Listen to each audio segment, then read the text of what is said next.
tenemos el placer y el lujo de tener aquí con nosotros al doctor Carlos Paredes, pediatra.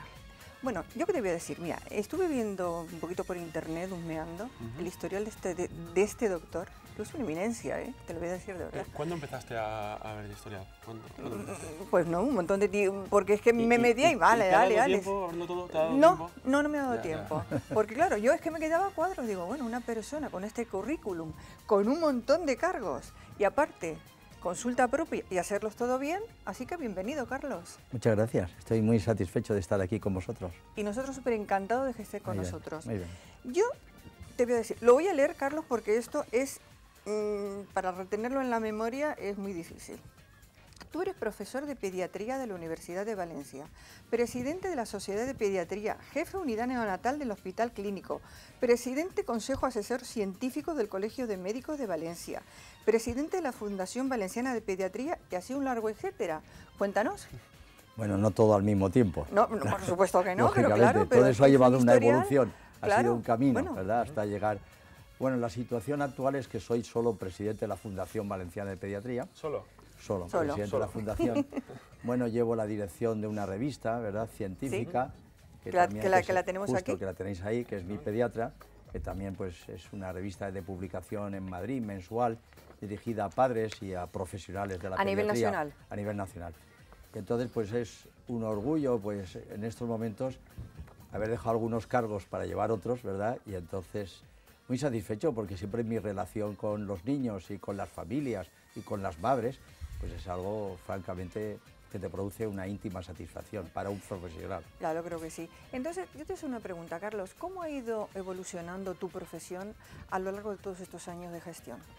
Pues es curioso, es una buena pregunta, porque cuando yo empecé mi primer año de ejercicio, allá por los años 70, coincidió con que la pediatría en España, o en general la medicina, no tenía unos hitos muy notables. De modo que cuando yo me fui un año entero a aprender más como pediatra a Suiza, más que nada fui precisamente por formarme mejor, porque entonces parecía que en Centro Europa y sobre todo Suiza, Francia, Alemania, eran los países donde estaba más desarrollada la pediatría. De hecho era así. Sí. De hecho era así, entonces incluso recuerdo que en aquellas épocas los niños españoles, pues había enfermedades como la leucemia, que desgraciadamente pues no se podían tratar bien aquí, entonces había que recurrir a otros profesionales, y a veces era el transmisor, como si fuera un correo, que enseñaba los análisis que se hacían en España, los llevaba a Suiza, y el profesor Fanconi, que vivía en Zúrich, pues me daba el tratamiento, yo lo traía aquí a España, etc. Pero realmente donde estuve fue un año, en mi formación fue en Ginebra, en el Hospital Universitario de Ginebra, del profesor Bamater, donde pasé una estancia muy agradable, y tengo la experiencia de que entonces había muchos emigrantes españoles. Claro, la vida se repite siempre, todos son ciclos. De modo que por aquellos momentos, pues prácticamente en los hospitales suizos se oía hablar mucho español, porque las únicas que daban a luz eran las españolas. Entonces existía incluso por el gobierno suizo una gran preocupación de que hubiera mucha natalidad de niños españoles. Claro. Y me propusieron en el hospital a ver si podía hacer un programa en la radio para explicarle a las españolas cómo tenían que tomar la píldora antibaby, porque la píldora antibaby acababa de salir en esos momentos, y a veces había muchos olvidos y eso se producía, lógicamente. Bueno, y entonces comprendí lo que era la emigración, porque realmente había muchos españoles por las razones laborales. Ahora el tema es al revés, ¿verdad? Que se están yendo incluso cerebros españoles, gente que formamos en las universidades con un gran valor, se están yendo, y la pregunta es, ¿volverán o no volverán? Porque entonces aquellos sí que volvían, porque realmente estaban en otros oficios, pero toda esta gente que se nos está yendo, médicos, arquitectos, ingenieros, etcétera, pues no sé si volverán. Yo me pregunto siempre, ¿cuál va a ser la juventud de la España del 2020 o del 2025? No lo sé, porque con tanta juventud que se nos está yendo, desgraciadamente... Esperemos que regresen, Carlos. Esperemos que regresen. Menos mal que se ha quedado Cristian, y además lo tenemos aquí detrás de una cámara. Tenemos muy bien, eso es una satisfacción, que se quede gente. Claro, y por la pregunta que hacías, Amparo, referente a la medicina actual en España es de las mejores del mundo. Es decir, que en estos momentos hemos estado en el quinto lugar en muchos aspectos. No sé si ahora con los reajustes, etcétera, esto disminuirá. Pero es evidente que podemos estar muy orgullosos de que actualmente todas las especialidades han alcanzado hitos importantes, y yo creo que nos tenemos que sentir orgullosos de esa medicina pública que existe y que está al alcance de todos los españoles. Y de los grandes profesionales que hay en la medicina Indudablemente. también en España. Eso se ha conseguido gracias a los profesionales, a la tecnología, que nos hemos puesto a la par que cualquier país europeo, y no tenemos que tener envidia de ninguno de ellos, al contrario, sentirnos muy orgullosos. Carlos, ha habido grandes momentos a lo largo de su carrera. Sí. Los más importantes para usted, ¿cuáles han sido? Bueno, yo creo que el incorporarme desde cuando mi vuelta desde Suiza al hospital clínico fue un momento muy bonito, porque yo he vivido la evolución de un hospital que, por ser desde el principio universitario, estar ligado a la Facultad de Medicina, yo creo que sigue siendo un hospital pionero en muchas de sus especialidades. El haber vivido esos cambios de un hospital que, fijaros, por las noches a lo mejor no se ponían a hacer radiografías en los años 70, 75. Que no sé tanto tiempo tampoco, Carlos. No hace falta eso, 40 años, pero 40 años que están pero ahí. Y entonces dices, sí, bueno, pero no, teníamos que afilar lo que se llama el ojo diagnóstico, ¿verdad? Para poder decir, bueno, pienso que tiene este enfermo aquello, tal. Y incluso, yo no sé si Amparo se acordará, tuvimos incluso un incendio en el año 1986, concretamente, cuando se incendió parte del clínico. Sí, me acuerdo. Y tuvimos que sacar a los propios enfermos a la avenida Blasco Ibáñez, sí, por la noche, menos mal que era agosto, y entonces incluso los que llevaban goteros, colgamos de los árboles los goteros durante un cierto periodo de tiempo, sí, y tampoco está tan lejos, año 1986. Claro.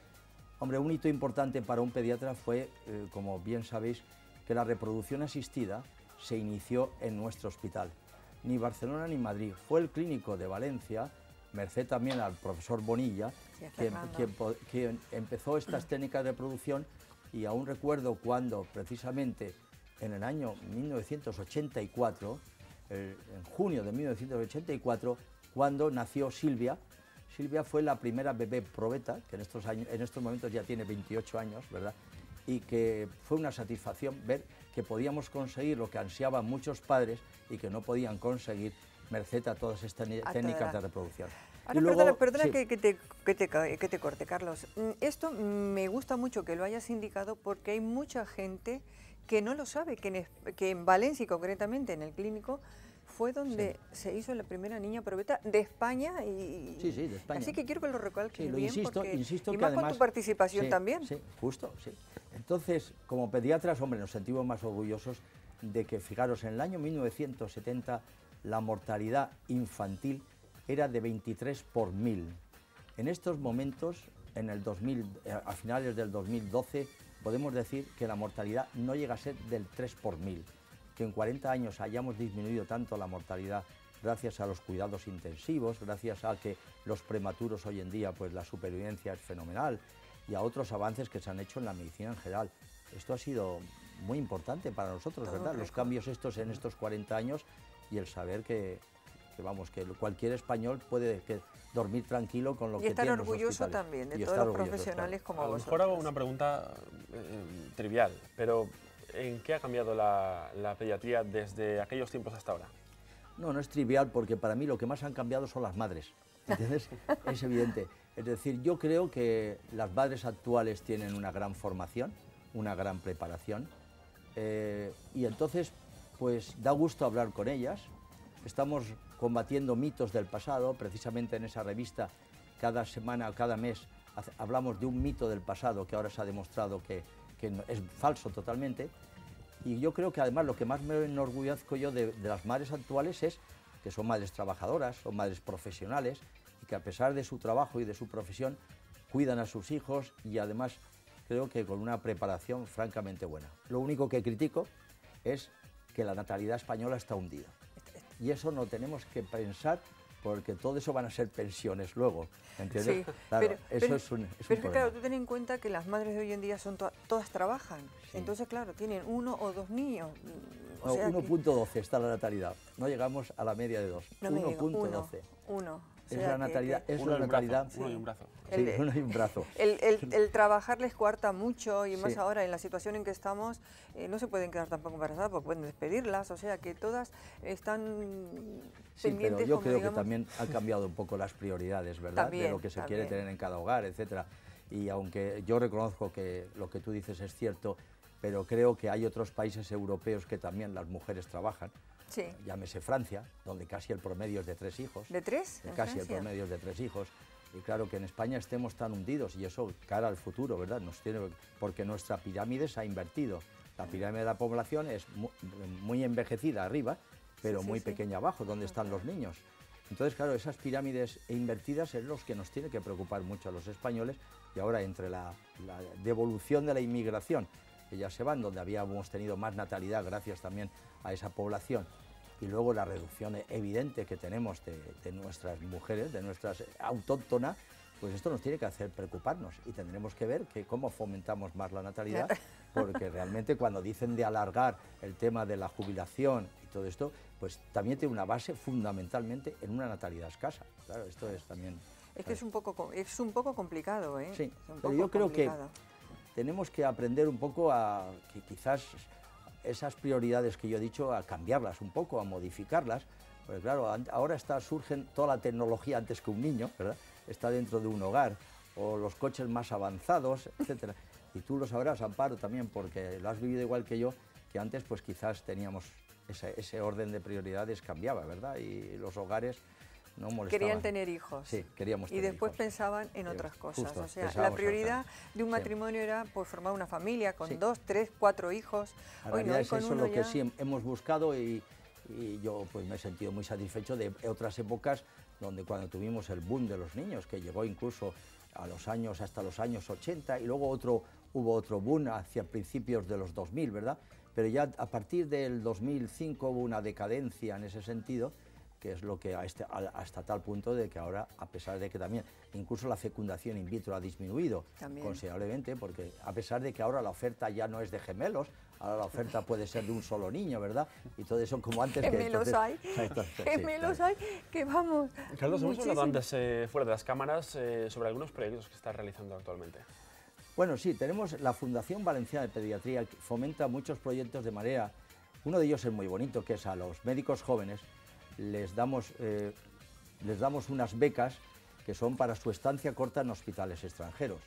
Y luego hemos hecho proyectos humanitarios, como fue nada más terminado el huracán Mitch en Honduras, el que se desplazaron allí varios pediatras más o menos a hacer unos protocolos de alimentación, sobre todo en aquellos niños, porque la desnutrición había sido importante. Después de Honduras también nos desplazamos al Perú para también cuidar la nutrición, pieza clave importante en nuestra vida. Y aún recuerdo como un pediatra haciendo un corro con los niños, bailando con los niños, se murió de un infarto ahí, un pediatra exactamente en Perú, ¿sabes? En plena selva. Y ahora estamos proyectando un tercer proyecto que creo que es muy interesante, todo depende de las circunstancias políticas, que son los poblados saharauis, que como sabes están amenazados por Marruecos y por varias fronteras. Y entonces aquí en contacto con los pediatras y el Ministerio de Sanidad, en el exilio que tienen los poblados saharauis, queremos ver si todas las circunstancias que se reúnen son favorables a una seguridad de poder hacerlo, ese proyecto. Carlos, el tiempo apremia un poquito. A mí se me han quedado un montón de preguntas por hacerte.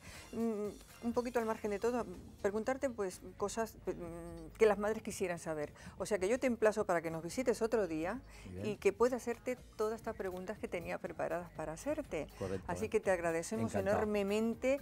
Sé que te vas para Javia corriendo, que tu esposa está ahí esperándote. Vas a pasar el fin de semana a Javia y os lo agradecemos un montón el que hayas podido. Ya sabes que encantado que volveré cuando me lo solicitéis. Sí, no, estoy muy a gusto llamaré, con vosotros. Ya lo creo que sí. Nosotros ¿Prometido, Carlos? también. Prometido. ¿Prometido? Sí, señor. Muy bien. Pues muy bien, muchísimas gracias. Muchas gracias a vosotros.